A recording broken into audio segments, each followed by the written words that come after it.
I was 23 years old. I was facing at least 10 years in prison. I had to get out. Jody Thompson broke out of prison. And I'm like, no way. There's no way. It didn't take him long to do what he does best. Burglary, robbery, kidnapping. He is one of America's most wanted criminals.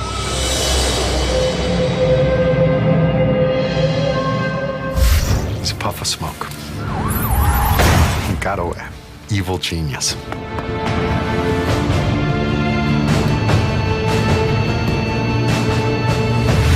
Now, cops want this guy. They want him badly. If they want me, they're sure as hell going to have to catch me. They're ready to kick the door in, and I do not want to get killed.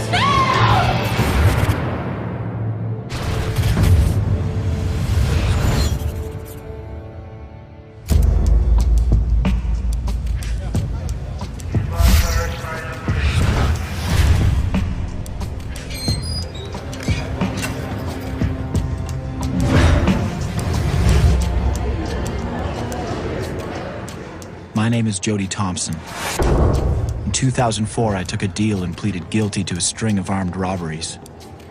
I was 23 years old, yet I was looking at least 10 years before they'd even consider releasing me.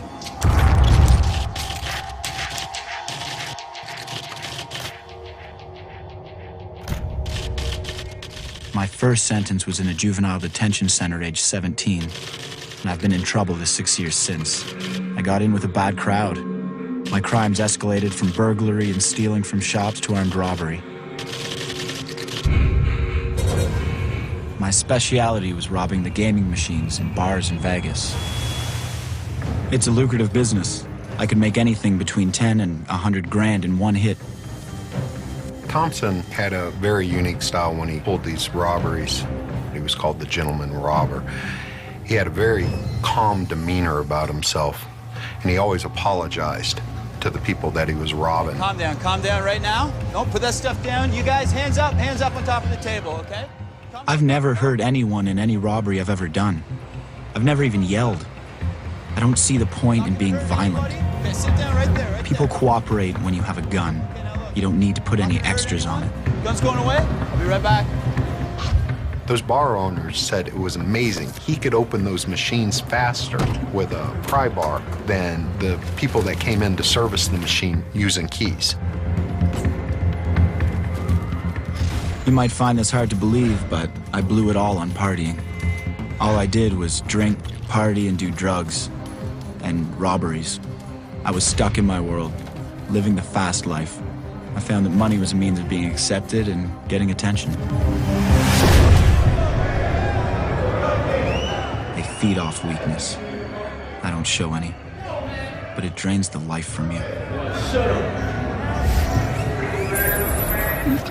One day in 2005, I snapped.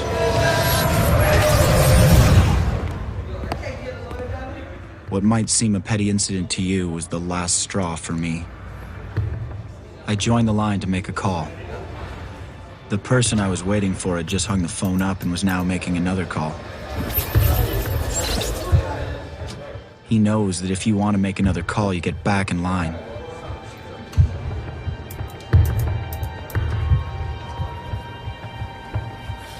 I stare at him.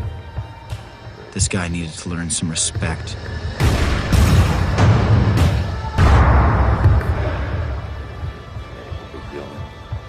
I decided it's not worth it. I get in line at another phone. Yeah, right. Good to hear, man. Yeah. I opened my eyes. He was still looking at me. Just what I thought.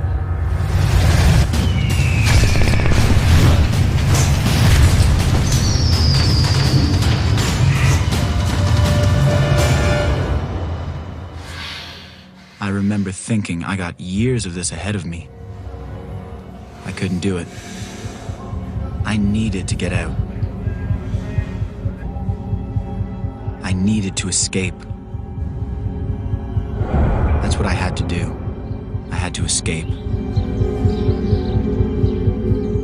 Prior to 2005, there had not been an escape from Northern Nevada Correctional Center for years and years. An inmate would have to go through 2 barriers of fence line.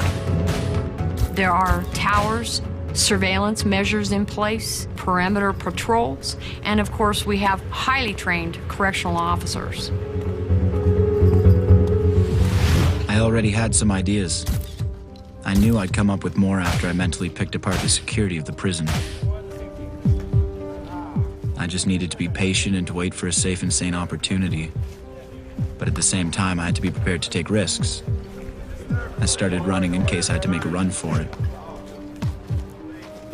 I ran at least 4 times a week. I got to the point where I could run for a couple of hours straight.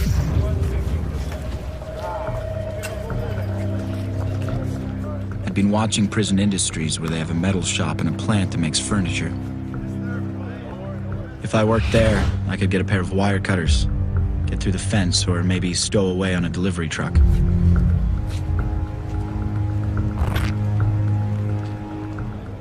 This looked my best chance.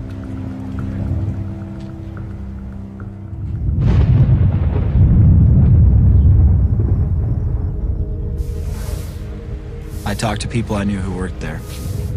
I didn't much like the answers. It's hard to get a job. You needed to know someone. I knew I had to go before a board where they would look at my record and assess if I could be trusted. That's going to help you get a better job. I had escaped from custody as a 17-year-old by hiding on a milk truck. Because of this, I was nervous, convinced that they'd turn me down. Before a full committee, Thompson was very articulate, very manipulative, very watchful, keen. I will be on time every day. I will do my job to its fullest. A lot of prisoners want this. I went to work on them with all I had. Job in prison industry. I explained how desperate I was to better myself and to make my long sentence go faster. Time, and I wanted to pass as quickly as possible. I believe that he came in with a plan in mind, and he was going to do whatever he had to do to reach his goal. There's enough that I deserve it. I got it. They gave me the job of porter in the metal shop. The head man said I'd quickly get promoted, but I wasn't planning to be around for that. The delivery trucks came at 8 a.m. to collect furniture made at the prison, and I made sure I was there to load. The driver gets used to having me around. I realized that if he's out of the way and no one's looking, I could hide in the back of this truck. It was high risk, but hiding in the truck seemed my best chance of escaping.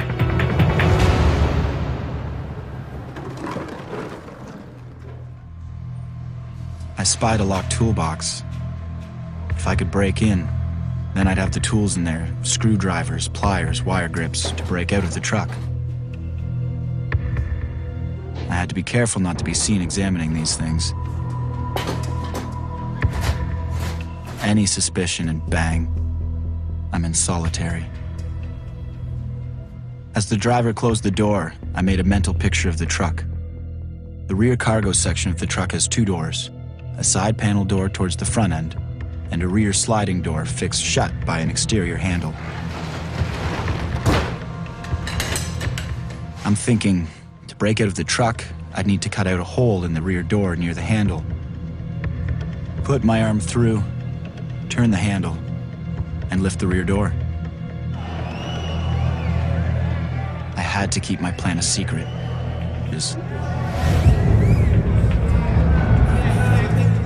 What I needed most was a cell phone to arrange things like who was going to come and pick me up once I'd escaped, and where would I stay. I put the word out in the canteen that I was willing to pay well for a cell phone, and I waited for something to come through. In the end, the cell phone came from a more surprising source. I started flirting with a female employee at the prison. We got really close. In the end, she smuggled one in for me. I can't tell you anymore. I have a code that I live by, and she's suffered enough.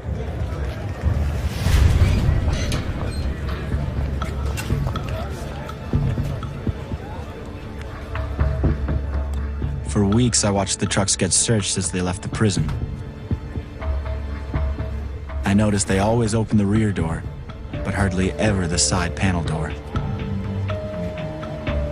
I figured that the best place to hide myself would be near this side panel door, right at the front of the cargo section.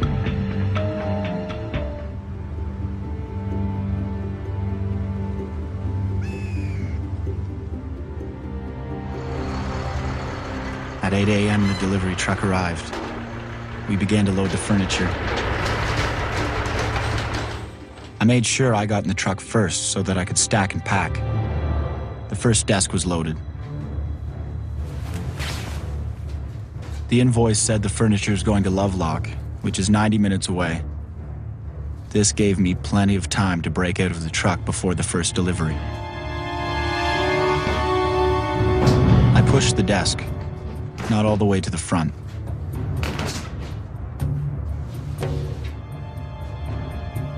I left just enough space for me to squeeze in under it. This was the day. I felt it. I believed it.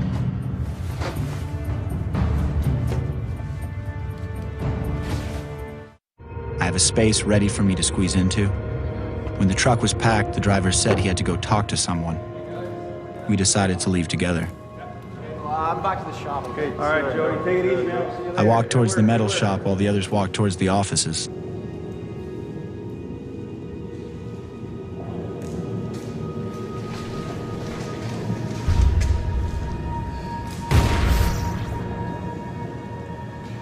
My senses are hypersensitive, especially my hearing.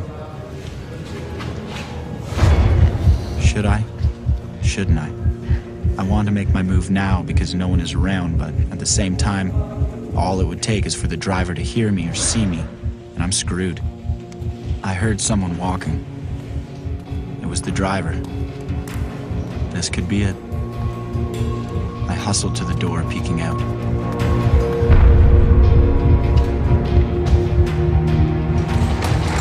Normally, he drives over to the gate with the door open. I needed him to leave it open. He raised the liftgate in the upright position. Yes, he's not going to close the door. This was it. There were people walking with their backs to me, but there was an inmate facing me. There was a tower with a guard. There was a chance he might see me. I heard the driver open and shut his door. The truck's engine started. The inmate who was walking my direction is busy talking to someone. I knew this was the moment. It was now or never.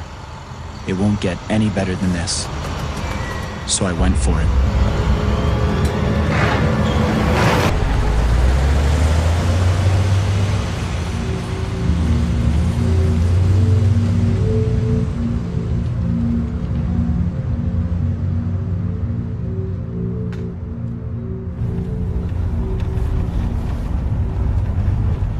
There was a blend of fear, joy, and disbelief, like, I can't believe this is happening.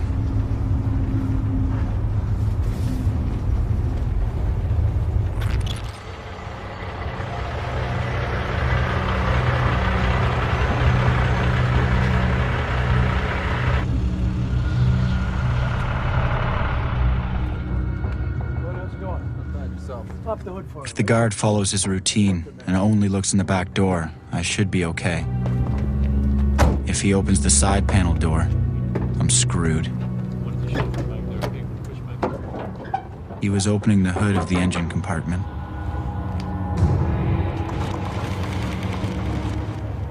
Looks good.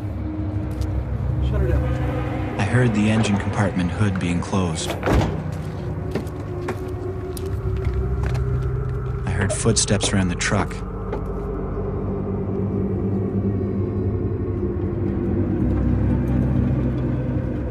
Is he gonna open the side panel door? You want to open the door for me, please? He never opens the side panel door.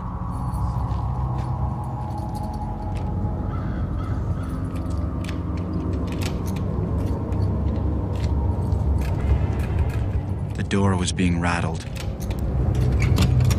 It opened.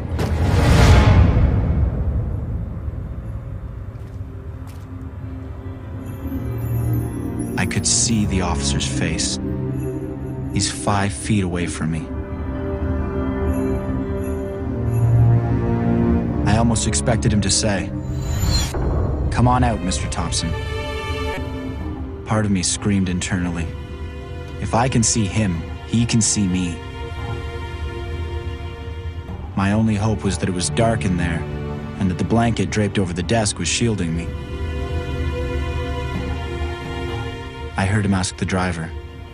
Were you watching when it was loaded? Oh, yeah. I held my breath. Finally, he says, All right, looks good. he shuts the door.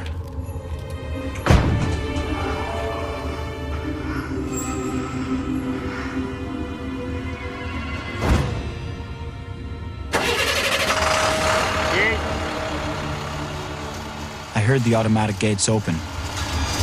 The driver drove through. Oh my God. I'm out.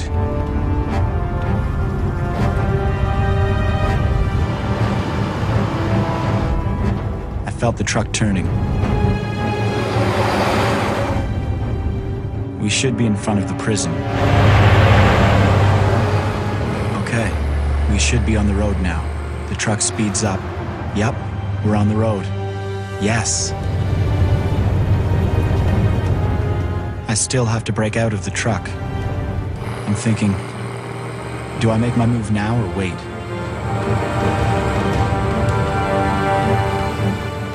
I let 10 minutes pass, then I came out of my hiding place. The lockbox that contained the tools was right in front of me. I set about breaking it open.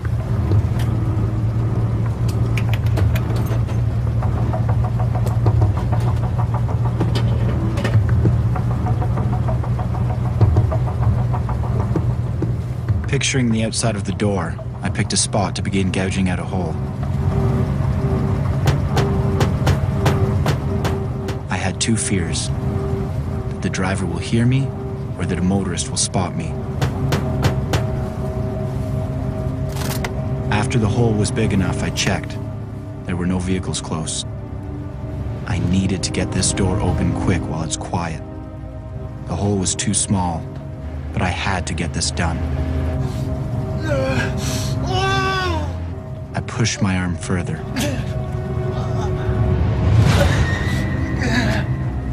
The latch must be right there.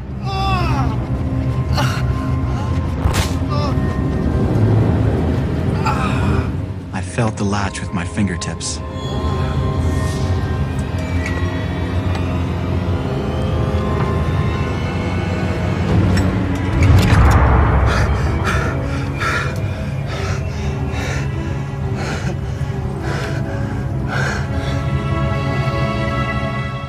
I was free at that moment.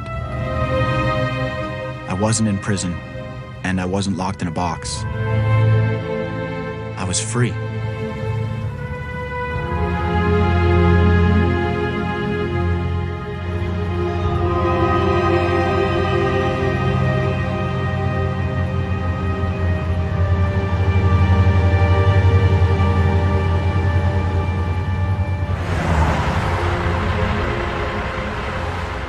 The truck slowed and pulled up.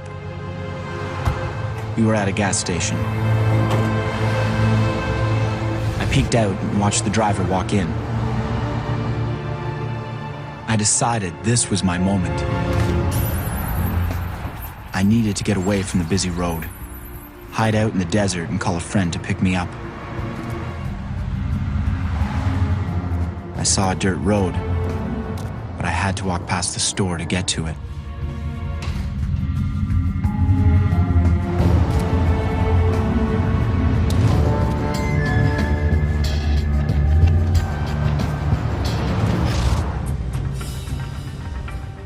I had the cell phone with me.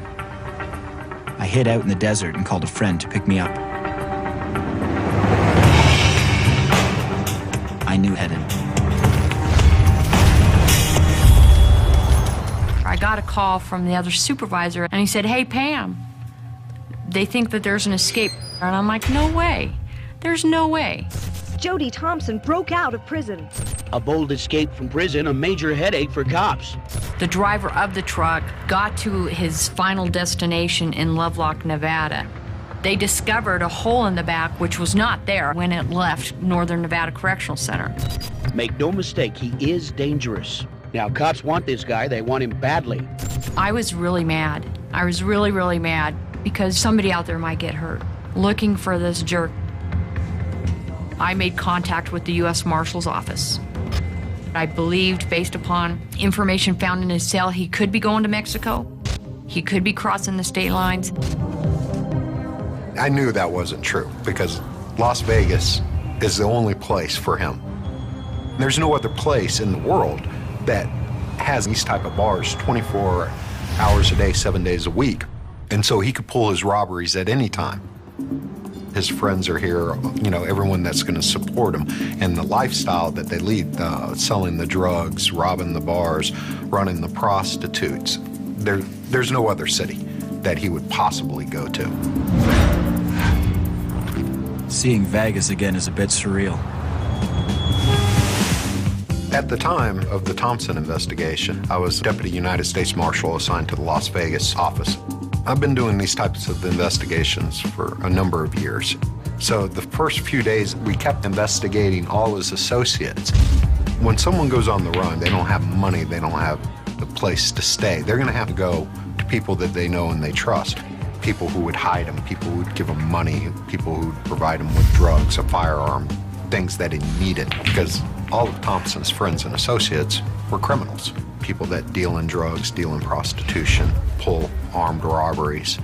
And then we knew that eventually he was going to run out of places to hide, and we would have him.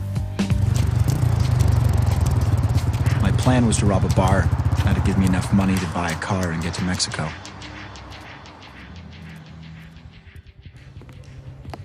Guy came in with a helmet, backpack, gloves, which was nothing unusual for me to see because there's a lot of bikers that come in this bar.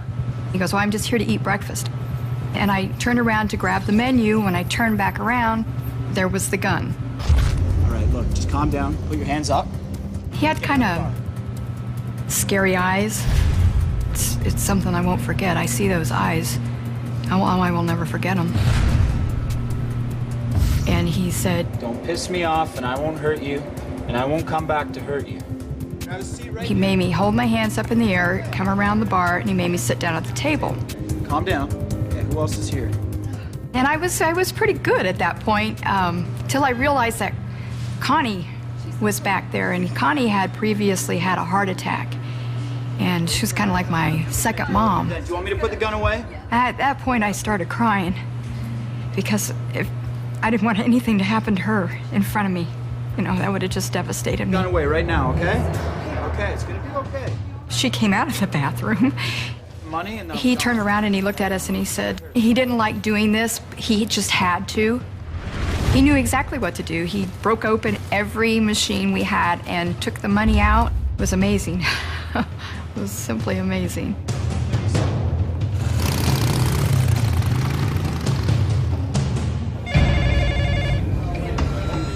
The call came saying that Thompson had robbed the Blue Diamond. We looked at the videotape, and indeed it was Jody Thompson. It almost gives you a sense of panic when you see someone doing an armed robbery, when you see someone with a gun pointing it at someone else, and you know what can happen. It fills you with a sense of dread. But we developed information that led us to a house in northwest Las Vegas, street Velvet Rose, that we believed that Thompson was staying in with a woman by the name of Jillian. Baby, what's all of this? My plan was to get Jillian to drive me to some car lots where I'd steal a plate, then steal a car. Just sort into little piles. I had a little over $10,000, enough to travel. I was ready to go. The plan was we'd keep the house under surveillance until we got the search warrant, and we would seal it off until SWAT got there and actually go in after Thompson. We were hopeful that Thompson was in the residence. We didn't have any conclusive proof.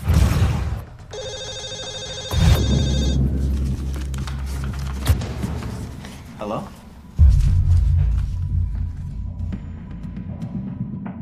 We developed solid information that Thompson was in the house.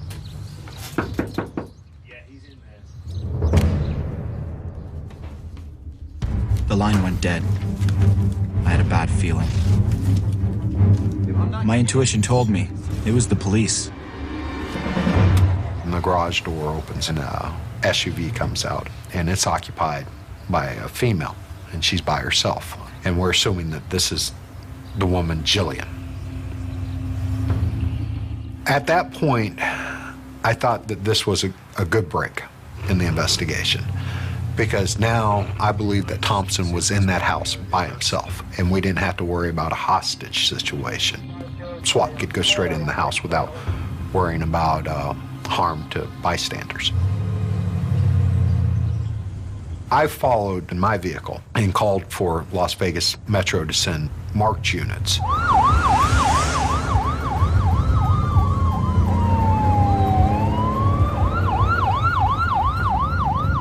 As I was pulling around the vehicle,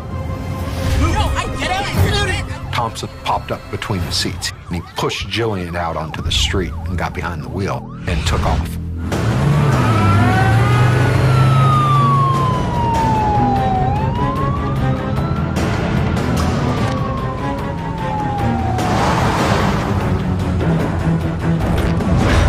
I got the jump on the police.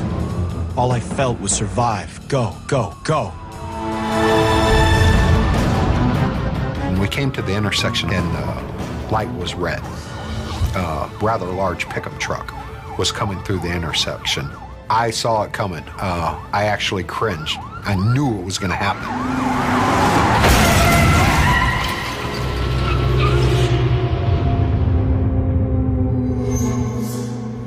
The moment of impact. That seemed to happen in slow motion. I had to stay conscious no matter what.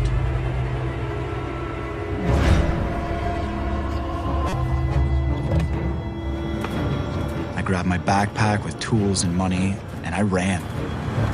When I pulled around, Thompson was just getting out of the vehicle. I drew my weapon and ordered him to stop. Stop!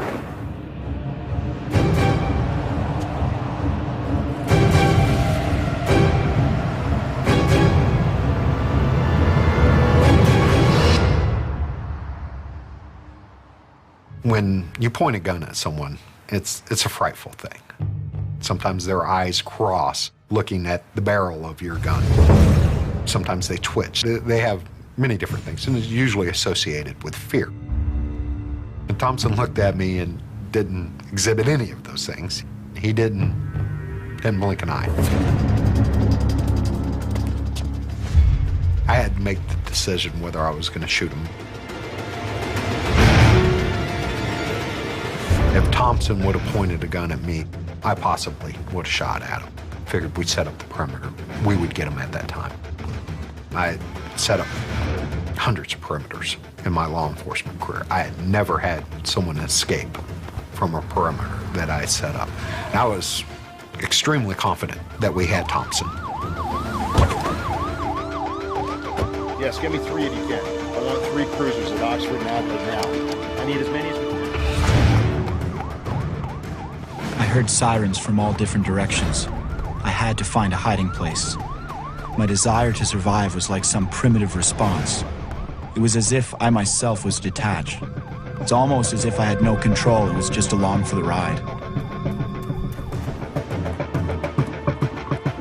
I had no intentions of giving up. I was committed to not going back to prison. I didn't think about the consequences.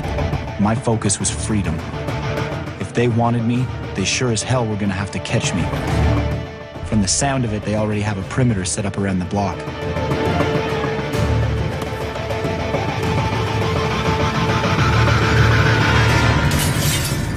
Don't move! Where are your car keys? Put the phone down! Hang the phone up now! Hang the phone up now!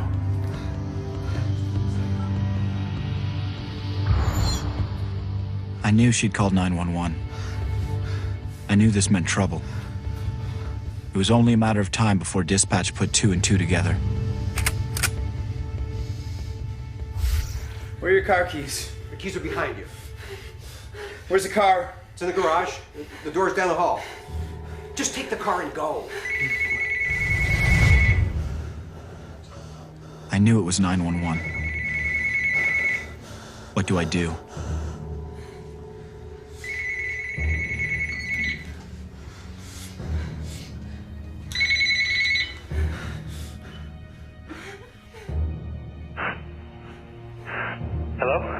Hello, this is Metro 911. What's going on there? Oh, we just had a domestic. Tell you what to shut I felt emotion at that point. For a moment, I felt broken. But then it was go. Get out of here. Take me to the garage. I got in their car. I told them to shut the garage door after me.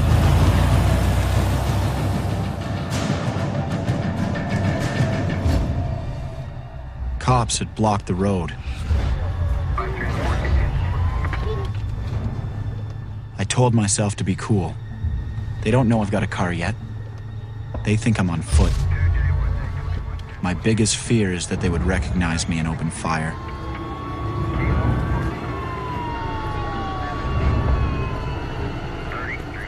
One officer looked directly at me.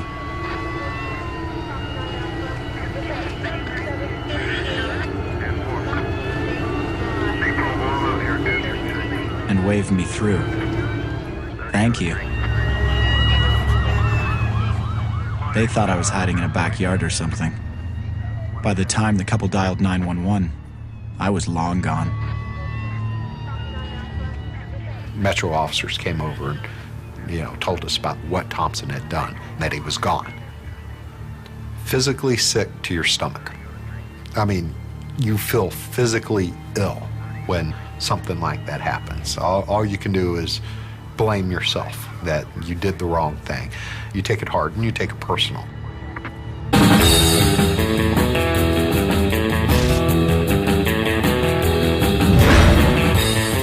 I could have left town, so what made me stay in Vegas? I met Patricia. She was someone I had no prior connections with, no strings to my former life, and we hit it off. Well, he told me his name was James when I met him. And he told me that's what people call him. But his real name was Chase Erickson. He was just so sexy. He really was like a very attractive man. So we just hit it off right away. I went under the radar. I stopped dropping bars. I cut ties with everyone else I knew in Vegas. It says that he was with you. I don't recall. He didn't really want me to watch the news at all. That's what was suspicious. Like, he would watch the news, and as soon as I came in the room, he would change the channel. So I always thought he was, like, watching porn or something, but it was just the news. My face was splashed all over the news stations. I couldn't risk that she'd watch a show and recognize me. Now, if you have any information, you are urged to call police. Today, they upped the reward for his arrest from $1,000 to $6,000. We weren't generating any good leads, and this went on for a while, weeks, and we had to take a new approach, and we reached out to America's Most Wanted to profile the case. As soon as the episode airs, the calls start coming in.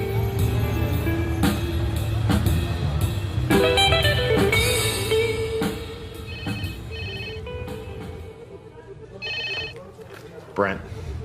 When we got the tip that led to Thompson, I knew that this caller knew where Thompson was at that precise moment and told him how important I thought it was that we meet in person.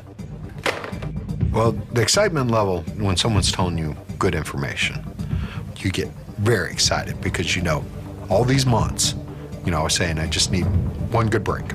I just need one good tip to fall and I'll have them. That's when you realize this is it. This is the tip that you've been waiting for months and months. Don't mess it up.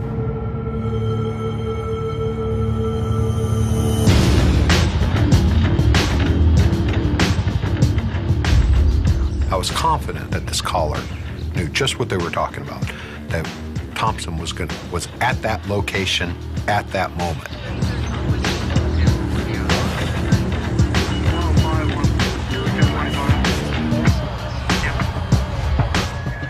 I have a Marshal Service radio and a Metro Police radio.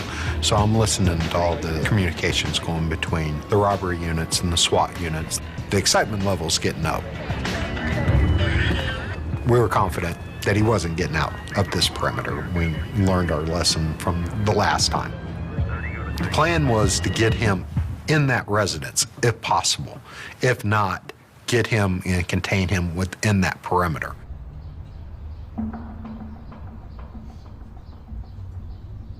When she called me.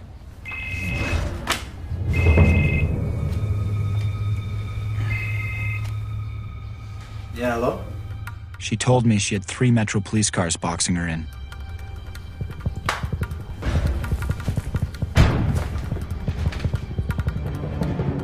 I peeked out the windows.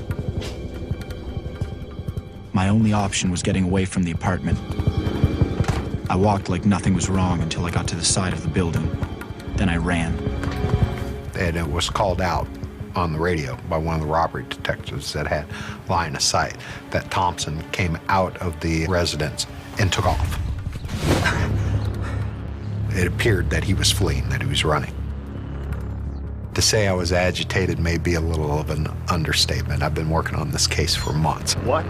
I probably wasn't pleasant to be standing next to. His particular ability to evade us was starting to get working on my last good nerve. Right away. I jumped into someone's yard.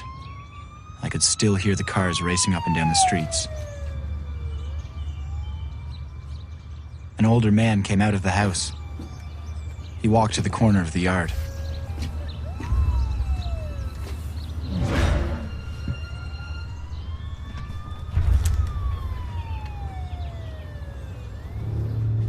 Okay, don't move, okay? I'm not gonna hurt anybody. You stay right there, okay? You sit down, okay? Everything's gonna be okay. Okay, come.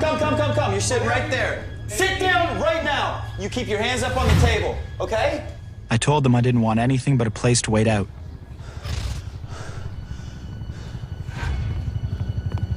I could see them walking on the street in front of the house. I could hear the chopper up above. When you have the helicopters up, when you have the canines out, when you have SWAT there, it doesn't leave them a lot of options. If you corner a rat, does he fight? Most of the time. So you have to take in that possibility that he's going to fight, that he's not going to be taken alive.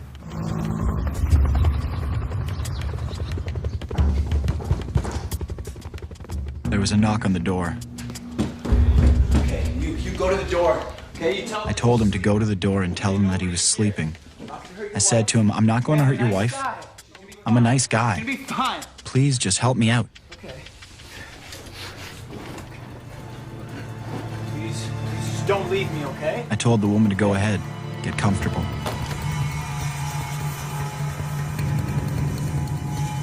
I hid in the closet.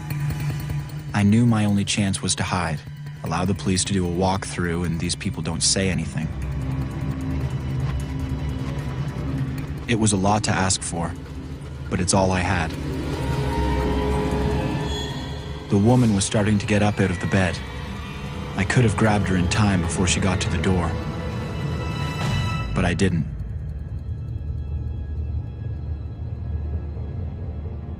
It was over. I remember listening to the SWAT radio when the couple came out of their house. The owners of the house said, the guy you're looking for is in there. At that moment, as soon as I heard that, I knew it was over.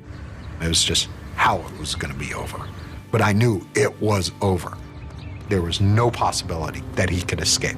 No one was getting through a SWAT perimeter.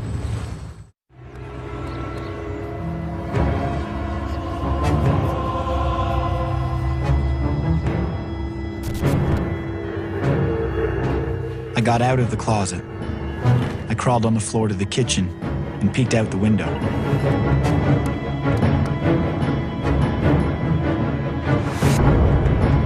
I thought, is there anything I can do?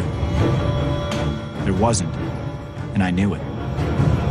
Any course of action would have been a death wish, and I didn't want to die. My concern at that point was being alive to get away another day. I I knew all it would take is one hyped-up officer to yell gun, and I'd be through. If they came in forcibly to get me, I was dead. And Thompson surprised me yet again. I mean, yet again. I just could have never guessed what he was going to do inside that house.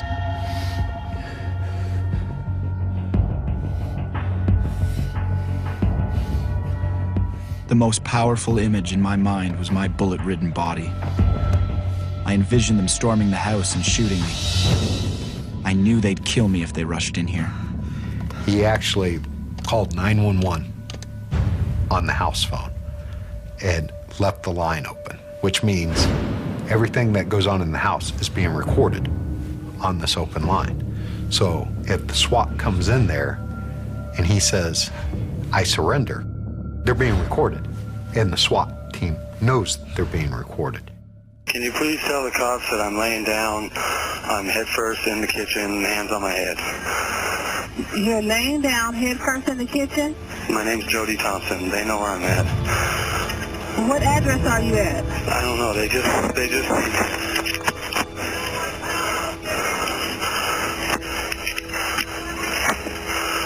You're laying down head first on the kitchen? As soon as I get off the phone with you, I'm going to lay down in the living room or wherever they want me to lay down. I'll come out the front door, whatever. Okay, Sir, I don't show an officer at this address. What's going on out there? They're looking for me like they got 2 helicopters out, every cop in Vegas. And what address are you calling from? Whatever one this one is. And why are they looking for you, Mr. Thompson? I was just on America's Most Wanted. For what? I escaped from prison. He wanted to live through this capture, so he done something to protect himself to make sure he survived. Can you tell? They're ready to kick the door in, and I do not want to get killed. Hold on 1 second.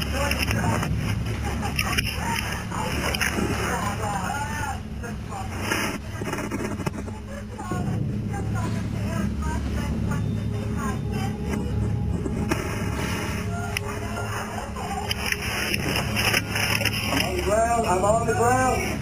I'm on the ground.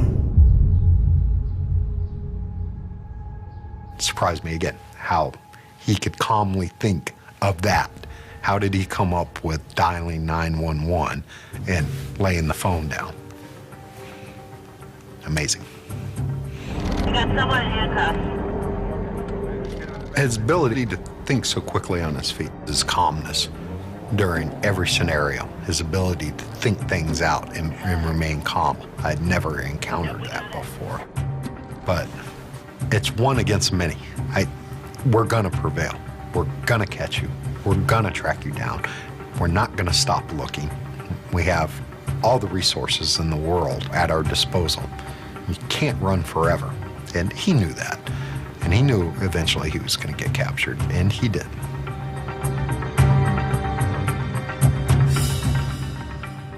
I fell in love with Jody, and I still have love for Jody because, for that time that we spent together, he was very respectful to me.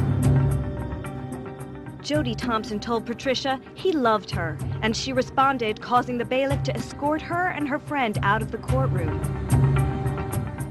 No matter what I hear from the media or anybody else, my feelings won't change towards him. Mr. Thompson is a flight risk, he is a threat to our society, and he's going to be held without bail.